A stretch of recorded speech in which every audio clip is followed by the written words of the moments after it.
ധോലക്പൂർ എന്ന ഗ്രാമത്തിൽ ബസന്തി എന്നു പേരുള്ള മന്ത്രവാദിനിയായ ഒരാടുണ്ടായിരുന്നു.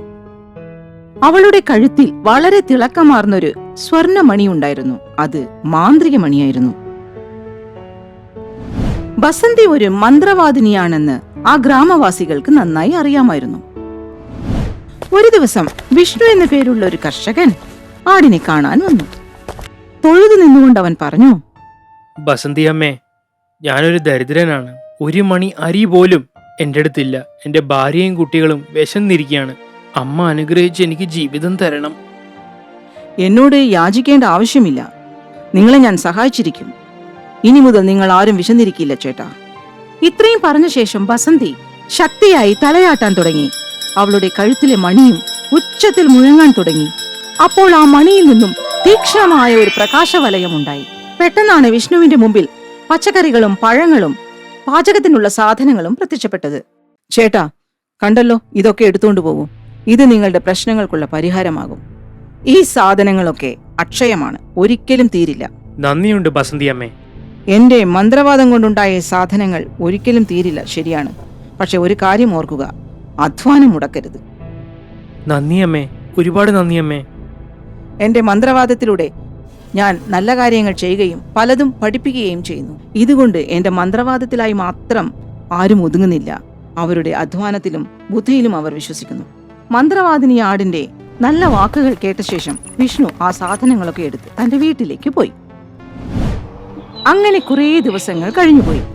ഒരു ദിവസം ബസന്തി ആട് തന്റെ സുഹൃത്തായ ഭൂരി പശുവിനെ കാണാൻ പോയി. ഭൂരിയും ബസന്തിയും ഉറ്റ സുഹൃത്തുക്കളായിരുന്നു. ഒരു ദിവസം അവർ ഒരുമിച്ച് തീറ്റ തിന്നുകൊണ്ടിരിക്കുകയായിരുന്നു. അപ്പോൾ ബസന്തി ഭൂരിയോട് പറഞ്ഞു, ചിലപ്പോഴൊക്കെ ഞാൻ ചിന്തിക്കാറുണ്ട്, എന്റെ കഴുത്തിൽ ഈ മണി ഇല്ലായിരുന്നെങ്കിൽ ഞാൻ മന്ത്രവാദിനിയാകുമായിരുന്നില്ല. ആരെങ്കിലും എന്നെ വേട്ടയാടിയാനെ, ആരുടെയോ ഭക്ഷണമായേനെ. എനിക്കിങ്ങനെ മറ്റുള്ളവർക്ക് സഹായം ചെയ്യാനും പറ്റുമായിരുന്നില്ല. എടോ, താൻ എന്ത് വർത്തമാനായി പറയുന്നത്? എല്ലാം അറിയുന്ന ഈശ്വരനുണ്ട്. അദ്ദേഹത്തിന്റെ കരുണയായിരിക്കും നിനക്ക് ഇങ്ങനെ ഒരു കഴിവ് കിട്ടാൻ കാരണം. ഇനി ഇങ്ങനെയൊന്ന് ആലോചിക്കല്ലടോ. നിനക്ക് ദുഷ്ടന്മാരുടെ കണ്ണു കൊള്ളാതിരിക്കട്ടെ. എന്റെ പ്രാർത്ഥന അതാണ്. മന്ത്രവാദിനിയാട് എല്ലാവരെയും സഹായിക്കുമായിരുന്നു. അവളുടെ പേരും പുകഴും ഉയർന്നു. അവളുടെ സൽപ്രവൃത്തികളും മഹിമയും ആ ഗ്രാമവും കവിഞ്ഞ് അടുത്ത ഗ്രാമങ്ങളിലേക്കും പരന്നു. അവളുടെ സദ്ഗുണങ്ങൾ കേട്ടറിഞ്ഞ് പല ദിക്കുകളിൽ നിന്നും അവളെ കാണാൻ പലരും എത്തിത്തുടങ്ങി. ബസന്തി മന്ത്രവാദി ആടിന്റെ പ്രശസ്തി ജലാൽ എന്ന മന്ത്രവാദിയുടെ കാതിലും ചെന്നെത്തി. ജലാൽ മന്ത്രവാദിക്ക് തന്റെ മന്ത്രവാദത്തെക്കുറിച്ചും കഴിവുകളെക്കുറിച്ചും അസാധ്യമായ വിശ്വാസവും അഹങ്കാരവുമായിരുന്നു. താനാണ് ഈ ലോകത്തെ ഏറ്റവും വലിയ മാന്ത്രികനെന്ന്. ബസന്തിയെക്കുറിച്ച് കേട്ടറിഞ്ഞ ജലാൽ മന്ത്രവാദി ഇങ്ങനെ ചിന്തിച്ചു, ആരാണ് ഈ പുതിയ മന്ത്രവാദിനി? എന്നെക്കാളും പ്രശസ്തി ഉണ്ടല്ലോ അവൾക്ക്. അതൊരാടാണ് മുതലാളി. താൻ എന്തായി പറയുന്നത്? ഒരു മനുഷ്യൻ മന്ത്രവാദി ആവുന്നതിൽ ഒരു അതിശയമൊന്നുമില്ല. ഒരു മൃഗം, അതിലും ഒരു ആട് മന്ത്രവാദി ആകാന്നെല്ലാം പറഞ്ഞ ആര് വിശ്വസിക്കും? സത്യമാണ് ഞാൻ പറയുന്നത്. ആ ആട് വലിയൊരു മന്ത്രവാദിനിയാണ്. ജലാലിനേക്കാളും വലിയൊരു മാന്ത്രികൻ ഈ ലോകത്തിൽ ജനിച്ചിട്ടില്ല. എനിക്കും കാണണം ആ ആടിനെ. എനിക്കും അറിയണല്ലോ ഈ ജലാലിന് തന്നെ കോമ്പറ്റീഷനായിട്ടിരിക്കുന്നത് ആരാണെന്ന്. ഇത്രയും പറഞ്ഞ ശേഷം ജലാൽ മാന്ത്രികൻ ധോലക്പൂരിലേക്ക് തിരിച്ചു. ദിവസങ്ങൾ നീണ്ട യാത്രയ്ക്കൊടുവിൽ ജലാൽ മാന്ത്രികൻ ധോലക്പൂരിലെത്തി. ഗ്രാമാതിർത്തിയിൽ നിന്നും കുറച്ചകലെയുള്ള ഒരു വീട്ടിൽ അവൻ താമസം തുടങ്ങി. തന്റെ മന്ത്രശക്തി ഉപയോഗിച്ച് ഒരു സന്യാസി വര്യന്റെ രൂപത്തിൽ ഗ്രാമത്തിനുള്ളിലേക്ക് ചെന്ന് ആടിനെ കുറിച്ചുള്ള അന്വേഷണം തുടങ്ങി. ഒരു ഭിക്ഷാന്തേഹിയുടെ ഭാവത്തിൽ വീടുതോറും ചെന്ന് ബസന്തിയെക്കുറിച്ചുള്ള എല്ലാ കാര്യങ്ങളും അവൻ മനസ്സിലാക്കി. സന്ധ്യയ്ക്ക് വീട്ടിൽ തിരിച്ചെത്തിയ അവൻ തന്റെ സഹായിയോട് പറഞ്ഞു, അത് ശരി, ആ ആടിന്റെ മാന്ത്രിക ശക്തിയൊക്കെ അതിന്റെ കഴുത്തിലുള്ള മണിയിലാണല്ലേ? അതെ മുതലാളി. അവളുടെ കഴുത്തിൽ മാത്രം ആ മണിയില്ലെങ്കിൽ അവളൊരു സാധാരണ ആടല്ലേ? മുതലാളി പറയുന്നത് ശരിയാണ്. എനിക്ക് എങ്ങനെങ്കിലും അവളുടെ മണി കൈക്കലാക്കണം. അല്ലെങ്കിൽ തന്നെ മുതലാളി വലിയൊരു മാന്ത്രികനാണ്. ആ മണിയും കൂടെ കിട്ടിക്കഴിഞ്ഞാൽ അങ്ങയുടെ മാന്ത്രിക ശക്തിയുടെ കൂടെ ആ മണിയുടെ മാന്ത്രിക ശക്തിയും ചേർന്ന് കഴിഞ്ഞാൽ എന്റെ മുതലാളി പിന്നെ അങ്ങയെ വെല്ലാൻ ആരുമില്ല. ആ, പിന്നെ ഞാൻ ഈ ഭൂമിയിൽ ഏറ്റവും വലിയ മാന്ത്രികനാവും. ബസന്തിയാട് എന്നത്തെയും പോലെ പരസഹായം ചെയ്ത് അവിടെ ജീവിക്കുകയാണ്. അവൾ അറിഞ്ഞിരുന്നില്ല അവളുടെ ചുറ്റും അവൾ അറിയാതെ ഒരു ദുഷ്ടശക്തി വലയം ചെയ്തിട്ടുണ്ടെന്ന്. ഒരു ദിവസം രാത്രി എല്ലാവരും സുഖനിദ്രയിൽ ആണ്ടിരിക്കുമ്പോൾ ജലാൽ മാന്ത്രികൻ ഒരു ഓടക്കുഴലുമായി ഗ്രാമത്തിനകത്തേക്ക് ചെന്നു. അവൻ ആ ഓടക്കുഴൽ വായിക്കാൻ തുടങ്ങി. ആ ശബ്ദം കേട്ട് എല്ലാവരും ഒരു വിധത്തിലുള്ള അബോധാവസ്ഥയിലെത്തി. ജലാൽ പിന്നെ പതുക്കെ പതുക്കെ ബസന്തി ആടിന്റെ അടുത്തെത്തി. ആ ശബ്ദം കേട്ട് ബസന്തി ആടും അബോധാവസ്ഥയിലായി. പിന്നെ ജലാൽ അവളുടെ കഴുത്തിൽ കെട്ടിയിരുന്ന മണി അഴിച്ചെടുത്തു.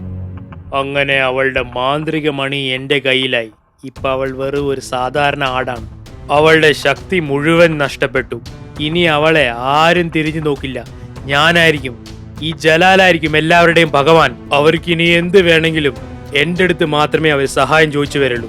ഞാൻ സർവശക്തനാണ്. ജലാൽ ലോകത്തിലെ ഏറ്റവും വലിയ മാന്ത്രികനാണ്. ഇത്രയും പറഞ്ഞ ശേഷം ജലാൽ മാന്ത്രികൻ തന്റെ വീട്ടിലേക്ക് തിരിച്ചു. പിറ്റേ ദിവസം പുലർന്നു. എല്ലാവരും ഉറക്കമുണർന്നു. കണ്ണു തുറന്ന് ഉണർന്നെഴുന്നേറ്റ് ബസന്തിയാട് തന്റെ കഴുത്തിൽ കിടന്ന മണി കാണാതെ പരിഭ്രാന്തയായി. അവൾ അവിടെ എല്ലായിടത്തും അന്വേഷിച്ചുകൊണ്ടിരുന്നു. എന്റെ ഈശ്വര, എന്റെ മാന്ത്രിക മണി എവിടെ പോയി? ആ മാന്ത്രിക മണിയില്ലാതെ ഞാൻ എങ്ങനെ സഹായിക്കും? ആരായിരിക്കും എന്റെ മാന്ത്രിക മണി മോഷ്ടിച്ചത്? പരിഭ്രാന്തയായ ബസന്തിയാട് തന്റെ സുഹൃത്തായ ഭൂരിപശുവിന്റെ അടുത്തെത്തി. മണി കാണാതായ കാര്യം പറഞ്ഞു. വളരെ തന്ത്രശാലിയായ ആരോ ആണ് ഈ മോഷ്ടാവ് എന്നാണ് എനിക്ക് തോന്നുന്നത്. ആ മണി ആരെങ്കിലും തൊട്ടാൽ തന്നെ കിലുങ്ങുമല്ലോ. നിന്റെ കഴുത്തിൽ നിന്നും ഒരാൾ മണി മോഷ്ടിച്ചെടുത്തത് പോലും നീ അറിഞ്ഞില്ല എന്ന് പറയുന്നത് അതിശയം തന്നെ ബസന്തി. ഇതിനു മുമ്പ് എന്റെ കഴുത്തിൽ നിന്നും ഈ മണി തൊടാൻ പോലും ആരും മുതിർന്നിട്ടില്ലടി. ആരായിരിക്കും രാത്രി വന്നത്? എന്തിനായിരിക്കും അവർ എന്റെ മണി എടുത്തോണ്ട് പോയത്? നമ്മൾ അറിയാതെ എന്തൊക്കെയോ നടക്കുന്നു. അതൊന്നും നമുക്ക് വ്യക്തമല്ല. മണി കൊണ്ടുപോയത് എന്തിനാണെന്നും ആ കൊണ്ടുപോയ വ്യക്തിക്ക് അതുകൊണ്ടുള്ള പ്രയോജനം എന്താണെന്നും നമ്മൾ കണ്ടുപിടിക്കേണ്ടിയിരിക്കുന്നു. എന്തൊക്കെയോ പ്രശ്നങ്ങളുണ്ടടി, പക്ഷെ എനിക്കൊന്നും മനസ്സിലാവുന്നില്ല. എടേ, നിന്റെ മണി ദുഷ്ടപ്രവൃത്തികൾക്ക് ഉപയോഗിക്കാൻ പാടില്ല. അതിനു മുമ്പ് കണ്ടുപിടിക്കണം നമ്മൾ. ബസന്തിയും ഭൂരിയും മാന്ത്രിക മണി അന്വേഷണം തുടങ്ങി. കുറേ നേരം കുറേ പേരോട് അന്വേഷിച്ച ശേഷം ഭൂരി പശുവിന് ഒരു കാര്യം മനസ്സിലായി. അടുത്ത കാലത്തായി ആ ഗ്രാമത്തിലെത്തിയ 2 ഭിക്ഷാന്തേഹികളെ കുറിച്ച്. അങ്ങനെ ഭൂരി പശു ഒറ്റയ്ക്ക് അന്വേഷിച്ച് ജലാൽ മാന്ത്രികൻ താമസിക്കുന്ന സ്ഥലത്തെത്തി. അവിടെ അവൾ കണ്ട കാഴ്ച ബസന്തിയുടെ മാന്ത്രിക മണി കഴുത്തിൽ അണിഞ്ഞു നിൽക്കുന്ന ജലാൽ മാന്ത്രികനെയാണ്. അവൻ കണ്ണാടി നോക്കി സ്വയം പറഞ്ഞു, ഈ ലോകത്തിലെ ഏറ്റവും വലിയ മാന്ത്രികൻ ഞാനാണ്. ഈ മാന്ത്രിക മണി ഞാൻ നല്ല കരുതലോടെ സൂക്ഷിക്കും. പിന്നെ എന്നെ എതിർക്കാൻ ഈ ലോകത്ത് ആരുമുണ്ടാവില്ല. എനിക്ക് എന്തൊക്കെ വേണോ അതെന്റെ മാന്ത്രിക ശക്തി കൊണ്ട് ഞാൻ നേടിയിരിക്കും. എല്ലാവരും ഞാൻ എന്റെ അടിമയാക്കി മാറ്റും. പുറത്ത് ഒളിച്ചു നിന്നിരുന്ന ഭൂരി പശു ഇവന്റെ ജൽപ്പനങ്ങളൊക്കെ കേട്ടു. അവൾ പെട്ടെന്ന് തന്നെ ബസന്തി ആടിന്റെ അടുത്തെത്തി. അവളോട് കണ്ട കാര്യങ്ങളൊക്കെ പറഞ്ഞു. നിന്റെ മാന്ത്രിക മണി ജലാൽ എന്ന ദുഷ്ടനായ മാന്ത്രികന്റെ കയ്യിലാണുള്ളത്. ഇനി നമ്മൾ എന്തു ചെയ്യൂടി? നമ്മൾ എങ്ങനെയെങ്കിലും ആ മാന്ത്രിക മണി തിരിച്ചെടുക്കണം. ഇല്ലെങ്കിൽ ആ ദുഷ്ടൻ ഈ ലോകം നശിപ്പിക്കുമടി. അവർ 2 പേരും കൂടി നന്നായി ആലോചിച്ചുറച്ച് മാന്ത്രിക മണി തിരിച്ചെടുക്കാനുള്ള പദ്ധതിയിട്ടു. അങ്ങനെ ഒരു ദിവസം ജലാൽ ഉറങ്ങിക്കൊണ്ടിരിക്കുമ്പോൾ ഭൂരി പശു അവന്റെ വീടിന്റെ അടുത്തെത്തി. ജലാൽ ഉറങ്ങിക്കൊണ്ടിരിക്കുമ്പോൾ മാന്ത്രിക മണി അയാളുടെ തലയുടെ അടുത്താണ് വെച്ചിരിക്കുന്നതെന്ന് ഭൂരി കണ്ടു. ഭൂരി പശു ജലാലിന്റെ വീട്ടിന്റെ ഉള്ളിലേക്ക് പതുക്കെ കയറി മാന്ത്രിക മണിയെടുത്ത് ശബ്ദം കേൾക്കാതിരിക്കാൻ തന്റെ വായിൽ അടച്ചു വെച്ചു. ഒട്ടും താമസിക്കാതെ അവൾ അതുപോലെ തന്നെ സാവധാനം വീടിന് പുറത്തിറങ്ങി ജഡതിയിൽ ഗ്രാമം നോക്കി നടന്നു. ഗ്രാമവാസികളുടെ മുമ്പിൽ വെച്ച് ബസന്തി ആടിന് ഭൂരി പശു മാന്ത്രിക മണി കൈമാറി. ഗ്രാമവാസികൾ ബസന്തി ആടിന്റെ കഴുത്തിൽ ആ മാന്ത്രിക മണി കെട്ടിയിട്ടു. താൻ മോഷ്ടിച്ചു കൊണ്ടുവന്ന മാന്ത്രിക മണി തിരിച്ചും ബസന്തി ആടിന്റെ കയ്യിലെത്തിയ കാര്യം അറിഞ്ഞ് ജലാൽ അത്യധികം ദേഷ്യത്തോടെ ഗർജിച്ചു. എടി ബസന്തി, പുറത്തു വാ. നീ എന്താ വിചാരിച്ചത്? നീ നിന്റെ മണി തിരിച്ചെടുത്തിട്ട് പോയി കഴിഞ്ഞാൽ ഞാൻ പേടിച്ച് ഈ ഗ്രാമം വിട്ട് പോകുന്നാണോ വിചാരിച്ചത്? ജലാൽ ശക്തനായ മാന്ത്രികനാണ്. ജലാലെ തോൽപ്പിക്കാൻ ഈ ഭൂമിയിൽ ആരുമില്ല. ധൈര്യമുണ്ടെങ്കിൽ എന്റെ മുമ്പിൽ വന്ന് നിൽക്കടി നീ. ജലാൽ ഉണ്ടാക്കിയ ബഹളം കേട്ട് ബസന്തി ആടും നാട്ടുകാരും അവിടെ കൂടി. അപ്പോൾ ബസന്തി മന്ത്രവാദിനി പറഞ്ഞു, ജലാലേ, നീ ഒരു ദുഷ്ടനായ മാന്ത്രികനാണ്. ഞാൻ അറിയാതെ എന്റെ കഴുത്തിൽ നിന്നും മാന്ത്രിക മണി മോഷ്ടിച്ചവനാണ് നീ. മണിയുടെ മാന്ത്രിക ശക്തിയും നിനക്കായി ഉപയോഗിക്കാൻ നീ ശ്രമിച്ചു അല്ലേ? ജലാലേ, ഒരിക്കലും നിന്റെ ദുരാഗ്രഹങ്ങൾ നടത്താൻ ഞാൻ സമ്മതിക്കില്ല. പീറ ആടെ, നീ എന്നെ വെല്ലുവിളിക്കാണോ? അല്ല ജലാലേ, ഇത് വെല്ലുവിളിയല്ല, നിനക്കൊരു പാഠം കൽപ്പിക്കുകയാണ്. നിനക്ക് ഈ മണി വേണമെങ്കിൽ നിനക്ക് നേരിട്ട് ചോദിക്കാമായിരുന്നു.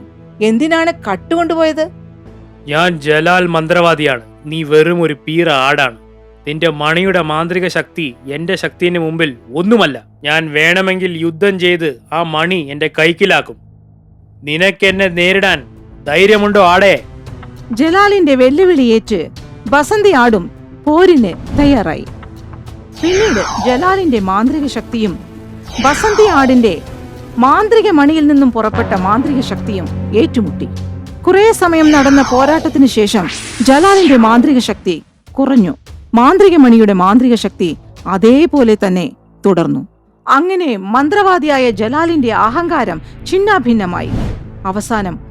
അവസാനം ജലാൽ അഹങ്കാരി തോറ്റുപോയി. ഗത്യന്തരമില്ലാതെ അവൻ ആ ഗ്രാമം വിടേണ്ടി വന്നു. ഗ്രാമവാസികളും സന്തുഷ്ടരായി. പിന്നീടുള്ള കാലം ബസന്തി മാന്ത്രിക ആട് തന്റെ കയ്യിലുള്ള മാന്ത്രിക മണി ഉപയോഗിച്ച് എല്ലാവരെയും സഹായിച്ച് ചെന്നായയും ആടും. സൂരജ്പൂർ കാട്ടിൽ ഒരു മുയലും ഒരു ആടും ജീവിച്ചിരുന്നു. അവർ രണ്ടുപേരും ഭയങ്കര സുഹൃത്തുക്കളായിരുന്നു. ഒരു ദിവസം രണ്ടുപേരും കാട്ടിലെ പുഴയിൽ വെള്ളം കുടിച്ചുകൊണ്ടിരിക്കുകയായിരുന്നു. അപ്പോൾ അവിടെ അവരെ നോക്കിക്കൊണ്ടിരിക്കുകയായിരുന്നു ഒളിഞ്ഞിരുന്ന ഒരു ചെന്നായ. സമാധാനം, ഇന്ന് എനിക്ക് ആട്ടിറച്ചി കഴിക്കാം. കുറെ മാസങ്ങളായി ഞാൻ ആട്ടിറച്ചി കഴിച്ചിട്ട്. ഇവനെ ഇന്ന് എങ്ങനെയെങ്കിലും എന്റെ കെണിയിൽ കുടുക്കും, എന്നിട്ട് ഭക്ഷണം കഴിക്കും. സൂത്രക്കാരനായ ചെന്നായ മട്ടൻ ബിരിയാണി സ്വപ്നം കണ്ടു തുടങ്ങി. പെട്ടെന്ന് അവന്റെ തലയിൽ ഒരു സൂത്രം ഉദിച്ചു. അവൻ മരത്തിന്റെ പുറകെ നിന്നും ഉച്ചത്തിൽ കരയാൻ തുടങ്ങി. പെട്ടെന്നുള്ള നിലവിളിയും കരച്ചിലും കേട്ട മുയലും ആടും ചിന്തിക്കാൻ തുടങ്ങി. ആരോ ആപത്തിൽപ്പെട്ടതുപോലെ അവർക്ക് തോന്നി. അവർ ഉടനെ തന്നെ അവിടെയും ഇവിടെയും ഒക്കെ തിരയാൻ തുടങ്ങി. അപ്പോഴാണ് അവർ മരത്തിന്റെ പുറകിൽ നിന്ന് ചെന്നായ കരയുന്നത് കണ്ടത്. ചെന്നായയോട് ആട് ചോദിച്ചു, ചെന്നായേട്ടാ, എന്താ പറ്റിയത്? എന്തിനാ ഉച്ചത്തിൽ കരഞ്ഞത്? കരയാതെ എന്ത് ചെയ്യാനാണ്? എന്റെ അമ്മയാ ദുഷ്ടനായ സിംഹം കഴിച്ചു. ഞാൻ അനാഥനായി. ഇപ്പൊ എനിക്ക് സ്വന്തവും ബന്ധവും കൂട്ടുകാരും ആരുമില്ല. ഞാൻ തീർത്തും ഒറ്റയ്ക്കായിപ്പോയി. എനിക്ക് എന്റെ അമ്മയുടെ ഓർമ്മ വരുന്നു. അയ്യോ, ഇത്രയും ദുഃഖം ആർക്കും വരാൻ പാടില്ല. നിന്റെ അമ്മയുടെ ആത്മാവിന് ശാന്തി കിട്ടട്ടെ. വിഷമിക്കേണ്ട കേട്ടോ. ഇനി മുതൽ ഞങ്ങളുണ്ട് നിന്റെ കൂടെ. നിനക്ക് ഒറ്റയ്ക്കാണെന്ന ഫീലിംഗ് വരുമ്പോ നീ ഞങ്ങളൊപ്പം കളിക്കാൻ പോന്നോളൂ. നമുക്ക് ഒന്നിച്ചിവിടെ കളിക്കാട്ടോ. എന്റെ ആടെ, നിനക്കെന്താ വട്ട് പിടിച്ച? ഇവനെ നമുക്ക് ആരാന്ന് തന്നെ അറിയില്ല. അറിയാതെ ആൾക്കാരുടെ കൂടെ സുഹൃത്ത് ബന്ധം കൂടുന്നത് നല്ലതാണോ? എന്റെ മൊയിലൂട്ടാ, നീയാണോ ഇങ്ങനെ പറയുന്നത്? നോക്കൂ, അവൻ ഹൃദയം പൊട്ടി കരയുകയാണ്. ഇപ്പോൾ അവന്റെ അടുത്ത് അവന്റെ അമ്മയില്ല. അമ്മയില്ലാത്തതിന്റെ ദുഃഖം എനിക്ക് നന്നായിട്ട് അറിയാം മൊയിലൂട്ടാ. നീ ഇങ്ങനെയൊന്നും സംസാരിക്കില്ലേ പ്ലീസ്. നീ എത്ര നല്ലവളാണ്. എന്റെ വിഷമം നിനക്ക് നല്ലോണം മനസ്സിലാവുന്നുണ്ട്. നിന്നെ പോലുള്ള സുഹൃത്താണ് എനിക്ക് വേണ്ടത്. ആടുപെണ്ണെ, നീ എന്റെ സുഹൃത്താവുമോ? അതിനെന്താ, തീർച്ചയായും. നമുക്ക് നല്ല കൂട്ടുകാരാവാട്ടോ. നോക്കൂ, രാത്രിയായി തുടങ്ങി. ഞങ്ങൾ വീട്ടിൽ പോവാ. നാളെ കാണാട്ടോ, മറക്കല്ലേ. ഇങ്ങനെ പറഞ്ഞ പാവം ആടും മുയലും അവരവരുടെ വീടുകളിലേക്ക് പോയി. ചെന്നായിക്കാണെങ്കിലോ ഭയങ്കര ഖുഷി. അവന് ഒരു കാര്യം മനസ്സിലായി, ആ ആട് ഒരു പാവം ശുദ്ധഗതികാരിയാണെന്ന്. ചെന്നായ വിചാരിച്ചത് ശരിയാണ്. ആട് വളരെ സാധുവും പരമശുദ്ധയുമാണ്. പിറ്റേ ദിവസം ആട് പെണ്ണും മുയലൂട്ടനും കളിച്ചുകൊണ്ടിരിക്കുകയായിരുന്നു. ദുഷ്ടചിന്തയോടെ ചെന്നായ അവിടെ എത്തി. കൂട്ടുകാരി, എന്നെയും കളിക്കാൻ കൂട്ടുമോ? നമുക്ക് 3 പേർക്കും ഒന്നിച്ച് കളിക്കാം. പിന്നെന്താ, തീർച്ചയായിട്ടും. എന്തിനാണ് ഇങ്ങനെ ചോദിക്കുന്നത്? ചേട്ടൻ ഞങ്ങളുടെ സുഹൃത്തല്ലേ ഇപ്പോ. വാ, നമുക്ക് കളിക്കാം. ആടെ, നിനക്ക് കളിക്കണെങ്കിലേ നീ കളിച്ചോ. പക്ഷെ എനിക്ക് ഇവനോട് കൂട്ടുകൂടാൻ ഒരു താല്പര്യവുമില്ല. വെറുതെ അല്ല നിങ്ങളുടെ കൂട്ടുകാരാ ആമയോടെ തോറ്റത്. നീ ഒരു കാര്യം പറ. നീയും ആടും ആദ്യം സുഹൃത്താകുമ്പോൾ നിനക്ക് ഇവളെ കുറിച്ച് എല്ലാം അറിയായിരുന്നോ? ഒരാളെ മനസ്സിലാക്കാനേ കുറച്ച് സമയം എടുക്കും. എനിക്കും പ്രശ്നമില്ല, ആടിനും പ്രശ്നമില്ല. പിന്നെ നിനക്കെന്തിനാടാ പ്രശ്നം? മുയലൂട്ടാ, നീ കാര്യങ്ങളൊന്ന് പഠിക്കേ. എല്ലാവരും നിന്നെ പോലെ തന്നെ ആയിരിക്കണമെന്ന് വിചാരിക്കരുത്. ആ ചേട്ടൻ പറഞ്ഞത് ശരിയല്ലേ. എനിക്കും ആ ചേട്ടനും ഒരു പ്രശ്നവുമില്ല. നിനക്ക് എന്താ മുയലൂട്ടാ പ്രശ്നം? നോക്കൂ ആടുപെണ്ണെ, നീ എന്റെ കൂട്ടുകാരിയാണ്. നിന്റെ സുരക്ഷ നോക്കേണ്ടതേ എന്റെ കടമയാണ്. എന്റെ അഭിപ്രായത്തിൽ നീ ഇവനോട് കൂട്ടുകൂടുന്നത് അത്ര നല്ലതല്ല. പിന്നെ നിന്റെ ഇഷ്ടം. ഇത്രയും പറഞ്ഞ ശേഷം ദേഷ്യവും സങ്കടവും മൂത്ത് മുയലൂട്ടൻ അവിടെ നിന്ന് പോയി. പിണങ്ങി പോകുന്ന മുയലൂട്ടനെ തടയാൻ അവൾ ശ്രമിച്ചു. മുയലൂട്ടാ, ഒന്ന് നിക്ക്, ഞാൻ പറയുന്നതൊന്ന് കേൾക്കടാ, ഒന്ന് നിക്കടാ. എത്ര സമാധാനിപ്പിക്കാൻ ശ്രമിച്ചിട്ടും മുയലൂട്ടനെ തടഞ്ഞു നിർത്താൻ ആടുപെണ്ണിന് സാധിച്ചില്ല. ദേഷ്യത്തോട് തന്നെ അവൻ അവിടെ നിന്ന് പോയി. ഇത് കണ്ട് ദുഷ്ടനായ ചെന്നായക്ക് സന്തോഷമായി. കാരണം ദുഷ്ട ചെന്നായയുടെ പദ്ധതിക്ക് തടസ്സമായി നിന്നത് മുയലൂട്ടനായിരുന്നു. ഇപ്പോൾ അതും തീർന്നു. മുയലൂട്ടാ, ഒന്ന് നിക്ക്. വിജനമായ ഒരു പ്രദേശത്ത് കൊണ്ടുപോയി ആടിനെ വേട്ടയാടി തിന്നാനായിരുന്നു ചെന്നായയുടെ പദ്ധതി. പക്ഷേ മുയലൂട്ടൻ പോയപ്പോൾ അവന്റെ പുറകെ പോകാൻ അവൾ ഒരുങ്ങി. പോകുന്നതിന് മുമ്പ് ആട് പറഞ്ഞു, ചെന്നായേട്ടാ, നമുക്ക് പിന്നെ കാണാം, ഞാനിപ്പോ പോവാ. തന്റെ ഇര കൈവിട്ടു പോകുന്നത് കണ്ട ചെന്നായ പരിഭ്രാന്തനായി. ഞാൻ വിചാരിച്ചു ആ മൊയലുകുട്ടൻ ഇവിടുന്ന് പോയ ശേഷം ഞാൻ ആ ആടിനെ കൊണ്ടുപോയി സമാധാനമായിട്ട് കൊന്നു തിന്നാന്ന്. പക്ഷെ അവള് പോയി. കുഴപ്പമില്ല ആടേ, എന്തൊക്കെ നടന്നാലും നിന്നെ ഞാൻ കൊന്നു തിന്നിരിക്കും. ഞാൻ എത്ര കാലം വേണമെങ്കിൽ അതിനു വേണ്ടി കാത്തിരിക്കും. മരത്തിന്റെ പിന്നിൽ ഒളിച്ചിരുന്ന മുയലൂട്ടൻ ചെന്നായുടെ വാക്കുകൾ മുഴുവൻ കേട്ടു. എടാ കള്ള ചെന്നായേ, നിന്റെ സൂത്രല്ല എനിക്ക് നല്ലോണം അറിയാം. നീ എത്ര പ്ലാൻ വേണമെങ്കിൽ ഇട്ടോടാ, പക്ഷെ എന്റെ കൂട്ടുകാരിയെ സംരക്ഷിക്കാൻ എനിക്കറിയാം. ഉടനെ തന്നെ മുയലൂട്ടൻ തുള്ളിച്ചാടി ആടുപെണ്ണിന്റെ അടുത്തെത്തി ചെന്നായ പറഞ്ഞതൊക്കെ അവതരിപ്പിച്ചു. മുയലൂട്ടാ, നീ ഇങ്ങനെ പറയുന്നു ഞാൻ വിചാരിച്ചില്ല. നിനക്ക് ചെന്നായ ചേട്ടനെ ഇഷ്ടമല്ലാന്ന് എനിക്കറിയാം. നീ ഇങ്ങനെയൊന്നും പറയരുത് കേട്ടോ. സ്വന്തം അമ്മ മരിച്ച് കഷ്ടപ്പെടുന്ന ഒരു സമയമാണ്. ഹൃദയം തകർന്നു നിൽക്കുന്ന ഒരാളോട് ഇങ്ങനെ സംസാരിക്കാവോടാ? ആടുപെണ്ണേ, ഞാൻ നിന്റെ കൂട്ടുകാരനല്ലേ, എന്നൊന്ന് വിശ്വസിക്കുന്നേ. നിന്റെ ജീവിതം വലിയ അപകടത്തിലാണ്. നീ ഇപ്പൊ എന്റെ വാക്ക് കേട്ടിട്ടില്ലെങ്കിലുണ്ടല്ലോ, ആ ചെന്നായ നിന്നെ കൊന്നു തിന്നും. അയ്യോ മുയലൂട്ടാ, അയാൾ നമ്മുടെ കൂട്ടുകൂടാനാണ് വന്നത്. അയാളെ വേട്ടക്കാരനാണെന്ന് എന്തിനാടാ നീ പറയുന്നേ? നീ ഇങ്ങനെ പറയുന്നത് ഞാൻ പ്രതീക്ഷിച്ചിട്ടേ ഇല്ല. എടി, ഞാൻ പറയുന്നൊന്ന് കേക്ക് നീ. എനിക്ക് നിന്റെ വിശദീകരണം ഒന്നും കേൾക്കണ്ട. നീ ഇവിടുന്ന് പൊക്കോ മുയലൂട്ടാ. ശരി, ഞാൻ പോവാ. ഞാൻ പറഞ്ഞതൊക്കെ നിന്റെ ഓർമ്മയിലിരിക്കട്ടെ. ആദ്യം വെട്ടപ്പെടുന്നത് വളവില്ലാത്ത മരങ്ങളാണ്. സൂത്രം അറിയാതെ ഒരാളെയാണ് ആദ്യം വേട്ടയാടുക എല്ലാവരും. ഇത്രയും പറഞ്ഞ ശേഷം ഭൂഭിഷ്ഠനായ മുയലൂട്ടൻ അവിടെ നിന്നും പോയി. മുയലൂട്ടൻ പിണങ്ങി പോയതിനു ശേഷം ആടുപെണ്ണ് പുറത്തേക്ക് ഇറങ്ങിയിട്ടേയില്ല. പക്ഷേ അവളെ വേട്ടയാടാൻ കാത്തിരിക്കുകയാണ് അവിടെ ചെന്നായ. കുറേ ദിവസം കാത്തിരുന്നിട്ടും വരാതായപ്പോൾ ചെന്നായ ആടുപെണ്ണിന്റെ വീട്ടിലേക്ക് തന്നെ പോയി. ആടവെണ്ണേ, വിളഞ്ഞ ചോളവയലിലേക്ക് പോകാം വാ. അവിടെ പോയിട്ട് നല്ല ഫ്രഷ് ആയിട്ടുള്ള ചോളം കഴിച്ച് നമുക്ക് രണ്ടുപേർക്കും കളിക്കാം. ചെന്നായേട്ടാ, നിങ്ങളുടെ സൗഹൃദം കിട്ടിയ ശേഷം എനിക്ക് എന്റെ മുയലൂട്ടന്റെ കൂട്ട് നഷ്ടപ്പെട്ടു. അതുകൊണ്ട് എങ്ങോട്ടും പോകാൻ എനിക്ക് ഒരു ഇഷ്ടം തോന്നുന്നില്ല. എനിക്കറിയാം മൊയലുകുട്ടൻ നിന്നോട് പിണക്കത്തിലാണെന്ന്. കാരണം അവൻ നിന്റെ ശരിക്കുള്ള സുഹൃത്താണ്. നീ അപകടത്തിൽ പെടരുത് എന്നവൻ ഹൃദയപൂർവ്വം ആഗ്രഹിക്കുന്നു. സത്യം പറയുകയാണെങ്കിൽ ഞങ്ങൾ ചെന്നായ്ക്കൾ ഒരു മുക്കാവാസി അങ്ങനെ തന്നെയാണ്. അവനെ കുറ്റം പറഞ്ഞിട്ടും കാര്യമില്ല, വിശ്വസിക്കാൻ പറ്റാത്തവരാണ് ഞങ്ങള്. പക്ഷെ ഒരു കാര്യം പറയാം, എല്ലാ ചെന്നായ്ക്കളും ഒരുപോലെയല്ല. എനിക്കും നന്നായിട്ട് അറിയാം ചേട്ടാ, എല്ലാവരും ഒരുപോലെ അല്ലെന്ന്. എനിക്കറിയാം ചേട്ടൻ നല്ലൊരു ചെന്നായാണെന്ന്. ആ മുയലൂട്ടനെ എങ്ങനെ പറഞ്ഞു വിശ്വസിപ്പിക്കും ഞാൻ? മനസ്സിലാക്കിപ്പിക്കുന്നതിന് മുമ്പ് നമ്മൾ ആദ്യം പോകേണ്ടത് ആ വിളഞ്ഞ ചോളവയലിലേക്കാണ്. അവിടെ പോയി നല്ല വയറ് നിറയെ ചോളം കഴിച്ച് അവനും കുറെ ചോളം എടുത്തോണ്ട് പോകാം. എങ്ങനെയുണ്ട് എന്റെ ഐഡിയ?